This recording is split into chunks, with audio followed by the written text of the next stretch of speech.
This review covers the 2018 release of the Chevy Nova SS Pro Stocker in 1/25th scale from AMT. It's kit number 1142. It's been reissued a number of times over the years in different versions, but this one is most like the original from 1972. Fortunately, the kit is still widely available now. You can find it online at places like Walmart and Amazon. Highlights of the kit include its terrific subject matter, the beautiful box art, excellent decals. It comes with Racemaster slick rear tires and two fully detailed motors, including the massive 454 big block. On the other hand, this kit suffers from the molding technology of the times and a few unconventional design methods that found its way into the kit, like the hole in the oil pan problem and the dreaded separate fender issue, as well as a host of other minor problems that could stop your build cold unless you follow along to this review to see how to take care of them. I would rate this as an intermediate level kit, unless you want to correct some of the kit's issues, which will require some advanced skills. The kit consists of 113 parts molded in white, clear red, chrome with vinyl tires and metal and plastic axles. The build is offered as either a stock, pro stock, or race version. Now you'll find there's a few things missing for the stock version, and for this build I decided on the race version.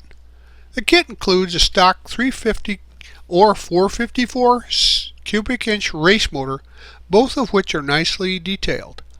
The chassis is basic but well defined, and the interior is sparsely detailed, just like the real Nova. When you're done, it'll be about 7.5 inches long, 2 3/4 inches wide, and 2 3/4 inches high. Here are the contents of this kit and my version of the open box review. I won't pick up each part and try to describe it. You can see for yourself in about 5 seconds. Now I would suggest we're using liquid cement for most of the build, sometimes super glue for strength, and occasionally white or clear glue for the window parts. Also, the decals that you see here are one of the best parts of this kit, along with the great box art. They're very nicely done, and there's plenty of sponsor decals to go and cover the entire surface if you'd like. I suggest using some setting solution for some of the larger decals, however, to help it conform to the body. I started this build with the body parts. As you can see here, it comes in 4 pieces, including the separate fenders, which causes some issues on its own. But first thing we'll do is clean it up by removing any parting lines or any of the flash from the edges, etc. I also take a little bit off of the hood's edges in case the paint thickness causes an issue there. On the fender there's a script for the 350 engine. If you're building the stock version, go ahead and leave it in place, but I'm building the race version with the 454, so I decided to scrape it off with a blade and then sand it smooth. There's some flash on the inner fender well next to the door jamb there on the driver's side. You'll want to remove that. And also a pretty heavy flash along the C-pillar in the back. So sand those smooth. To get the fenders positioned properly, I taped the hood into place along with the fenders so they were in the correct position. With the fenders positioned properly in relation to the hood and the body, here's the trick. Turn it over and put some super glue or some epoxy glue inside where the fenders meet the fender well on the underside of the car. That will keep it in position in the right place. Unfortunately, with the fenders in place, you'll find that they're misshapen a little bit due to molding defects, and they don't really fit exactly as described, especially in the right side where it extends down too far on the skirt. So you're going to have to use some putty and some sanding sticks to smooth that out and perhaps rescribe the panel line there. Also note the 350 script has been removed. Once you've cleaned up the body with all of the ambiguities and repairs and everything smoothed out, give it a fine sanding, a wet sand with some 800 sandpaper, and let it air dry. And then give it a nice thorough coat of medium primer inside and out. After the primer has dried, do the sanding again to smooth out any blemishes. And then I used this Krylon paint called Shortcuts and the flavor is Iris. It's kind of a bluish purple, and I thought it went well. So give it a couple of mist coats with 10-minute intervals, and then a couple of wet coats with the same 10-minute intervals until you get a nice even color. After the body has dried, we can apply the decals.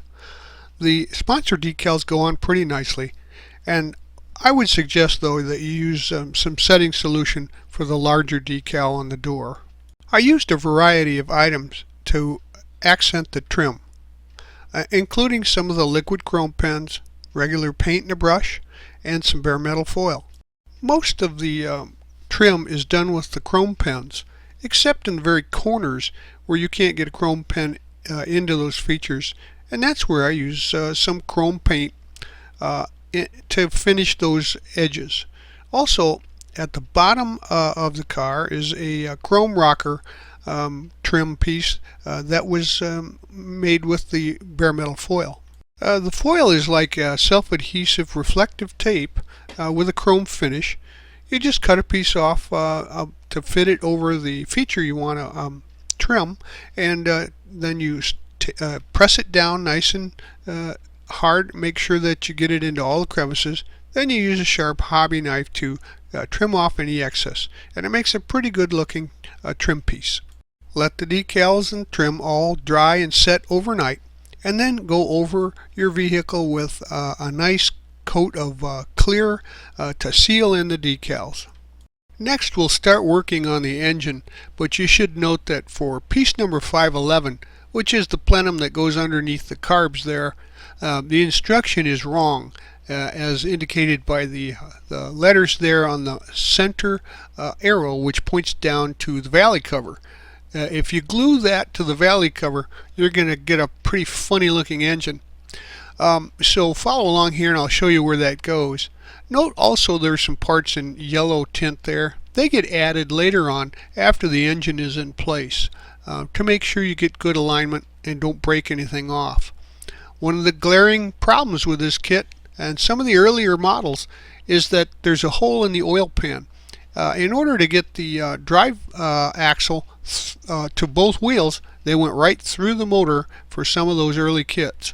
For clarity, you can see from the side box art here, the plenum goes on top of the intake runners there, not down in between them, so that this is what your motor should look like for the race and Pro Stocker version. We can start construction of the motor with these 5 pieces, while the oil pan for the 454 is in a bleach bath getting dechromed. So first assemble these pieces, the block halves and the heads there, and then add the front of the motor in place. Here's the oil pan, and it clearly shows from the white arrow here the hole in it that's used for access of the axle.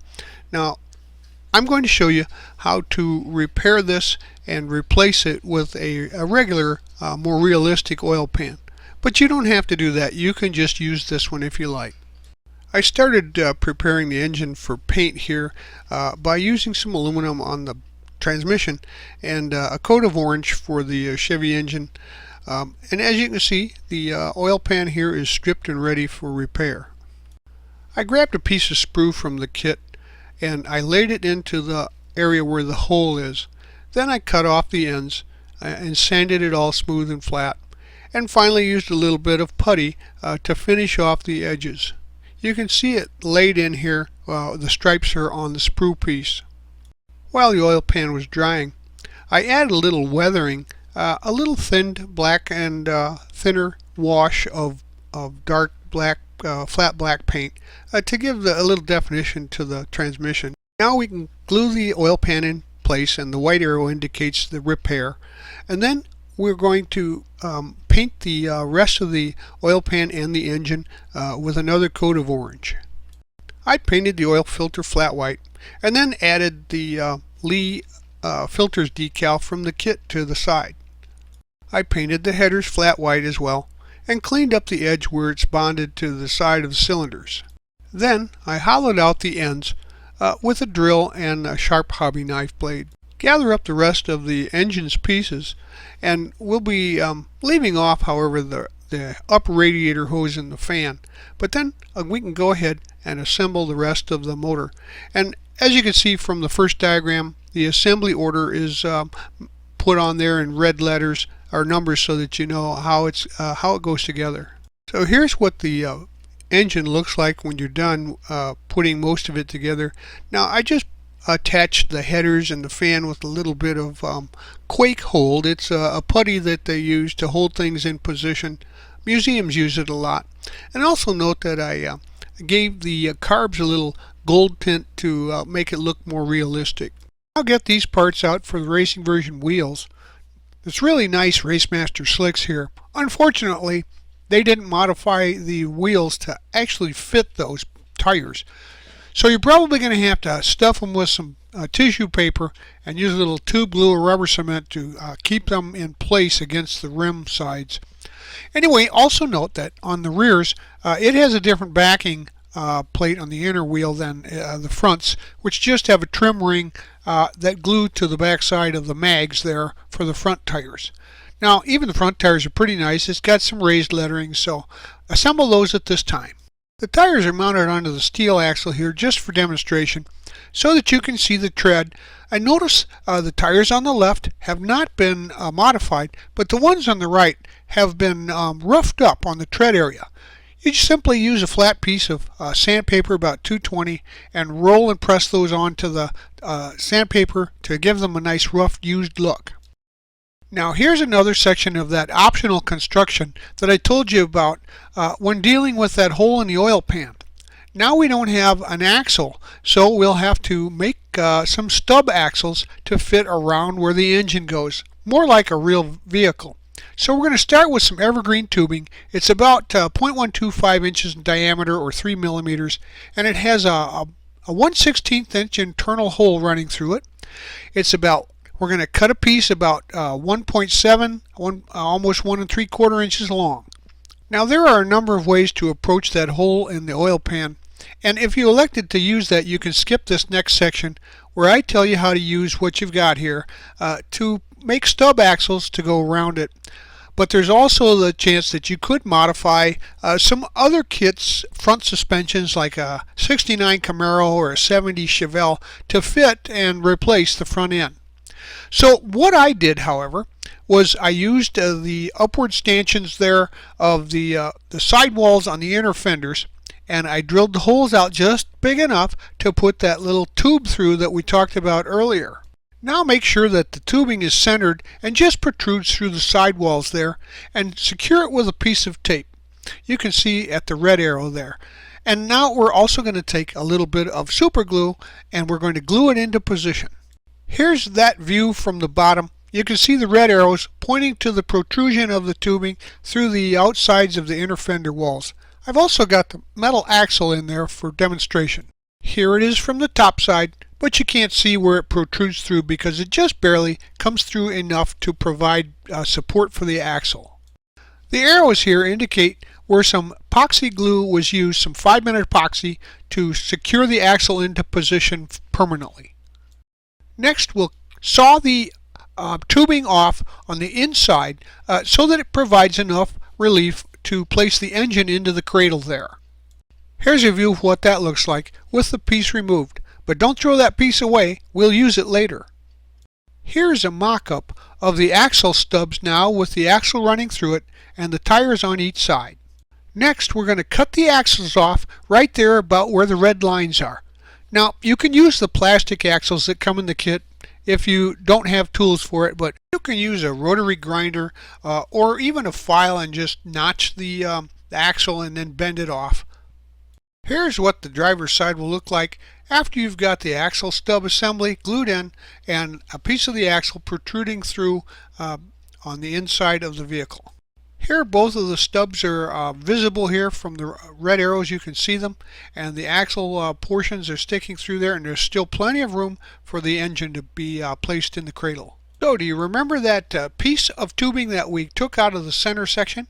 Slice off about 1/16 of an inch or about 1 millimeter worth off of the ends, and then place them on the inside of the axle stubs, the metal portions, to act as keepers. Now, Use a little super glue and glue those into position, making sure that you don't get glue into the main axle area, just on the outsides, so the keepers stay in place and keep those axles in position. Now we're going to work on the seats. They've already been painted, they're a semi-gloss, and we're going to assemble those seats together. The back of the headrests had a sharp angle, almost as if it didn't belong there. You could actually see into the back of the seat. There was a visible line there.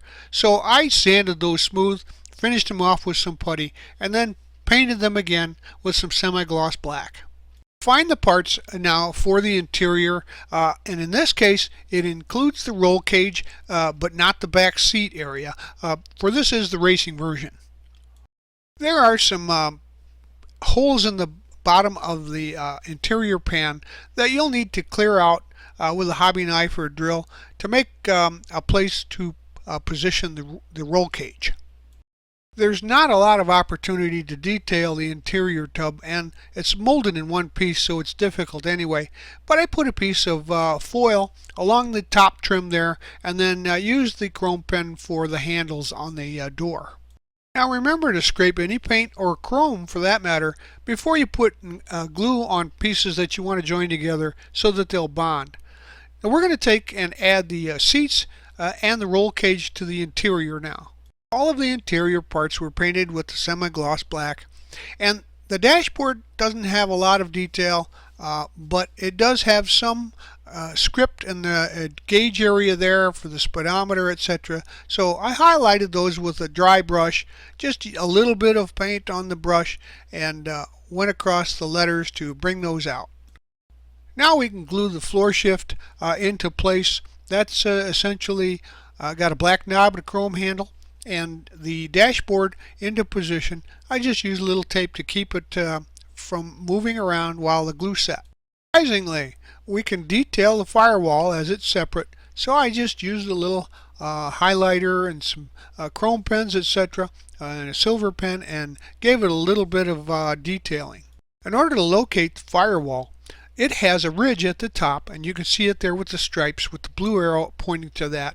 And on the body tub, the red arrow points to where it sets on top of that ledge, and you glue that on top of that ledge to install the firewall.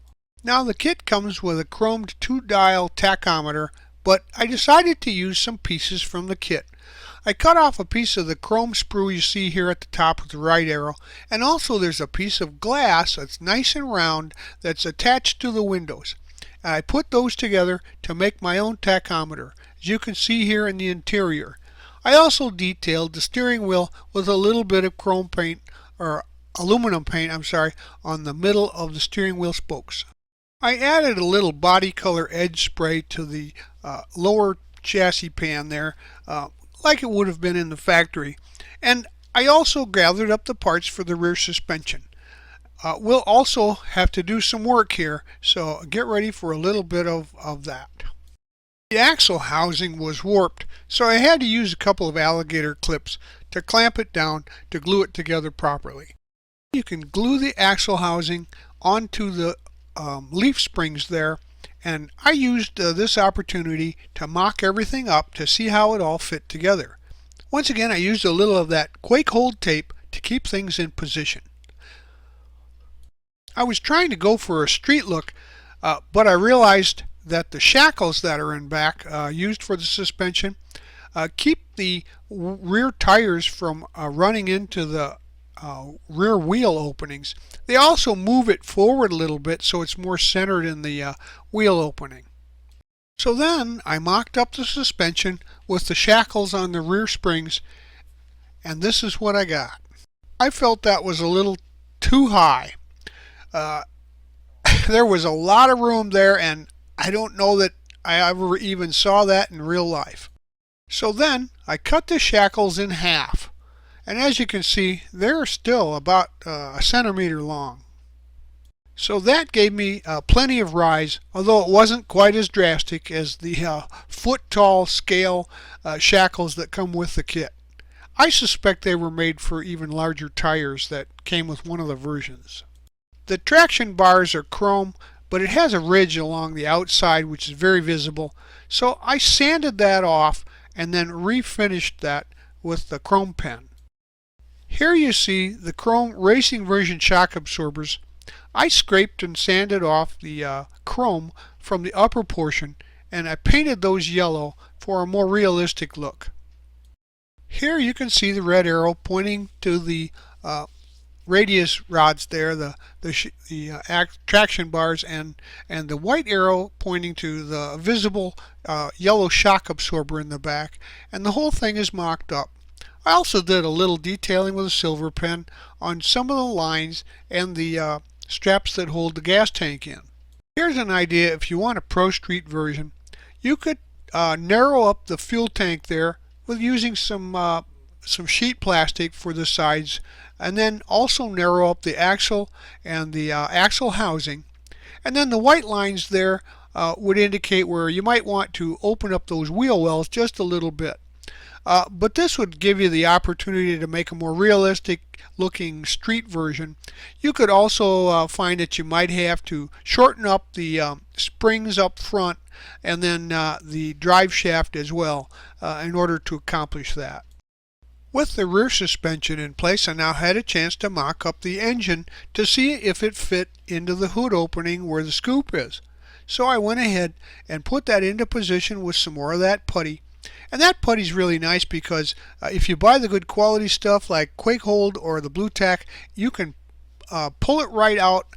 It sticks to itself but nothing else, and it won't leave a residue. So then I went ahead and put the body on with the hood to make sure that it fit properly into the hood opening.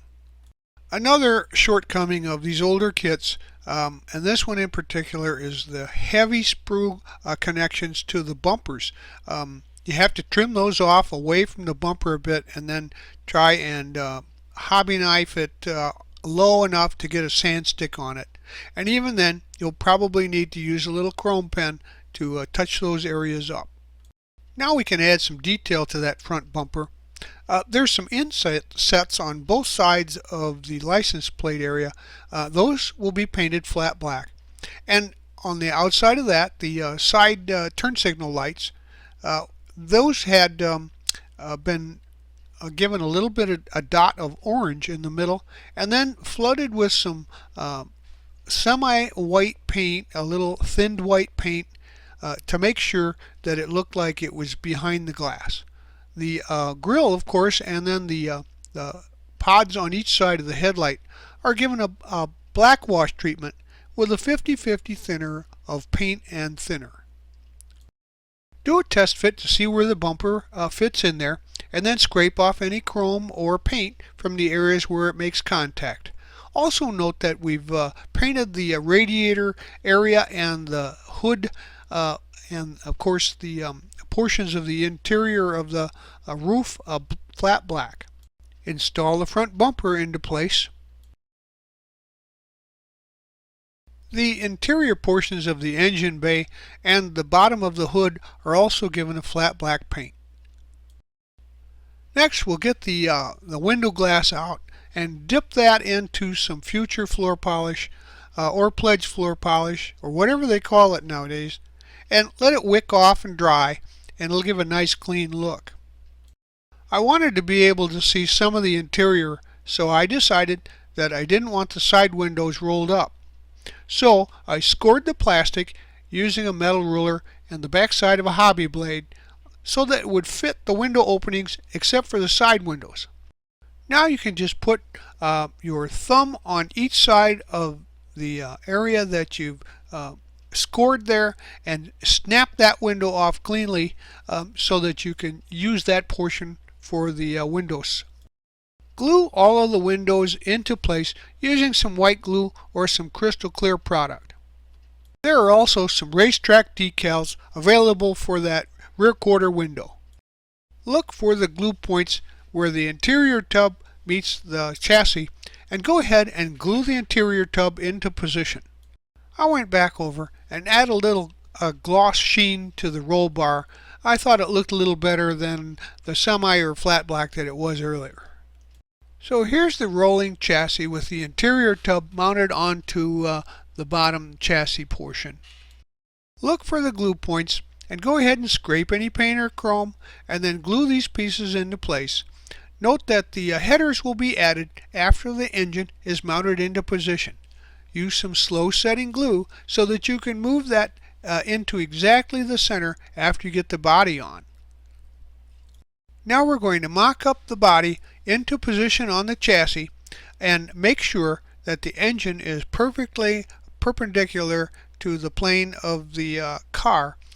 You can see the red line here indicates right straight through the middle, and then make sure that it sets into position there, even if you have to put an object like a pencil or something on each side to make sure it stays in place. Now you can remove the body to work on it, or even really just leave it in place. It's up to you.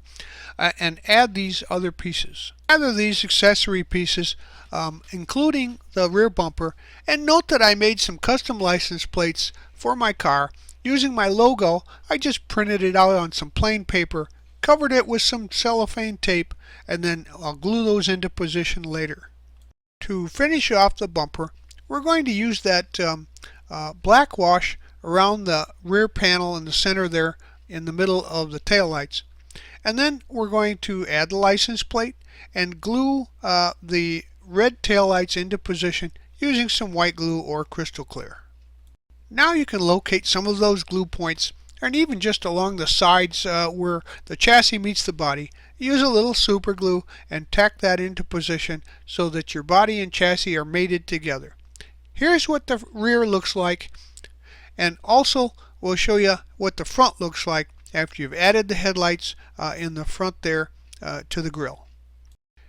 Well, this is a 2-in-1 kit, so you're bound to have some extra pieces. Of course, the back seat came out for the racing version, and the stock exhausts and the tires, the hood, and the stock engine are all complete units that are separate.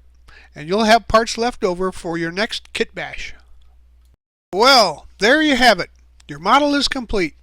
In the instruction, only the removal of the hood scoop determines the race or pro stock versions. But you could also consider the Pro Street version by modifying that rear axle. In any case, I'd leave the hood in place just in case they start throwing roses at you when you cross the finish line first. Now, unfortunately, this kit still retains some of the issues from its original '72 release, but we'll show you how to save this old Pro and turn it into a modern showpiece. The decals are great, with stock badging and the old Pro and Innovator markings. Highlights of the kit include beautiful box art, excellent decals, Racemaster slick rear tires, and 2 detailed motors. And as with all models, the most important thing is great content. And if you want an early '70s Nova, this is it. So if I were you, I'd buy one and put it on my shelf. Thanks for joining us at Right On Replicas, where we're proud to bring you the best scale model kit reviews on the planet. Thanks for joining us at Right On Replicas, where we're proud to bring you the best scale model kit reviews on the planet.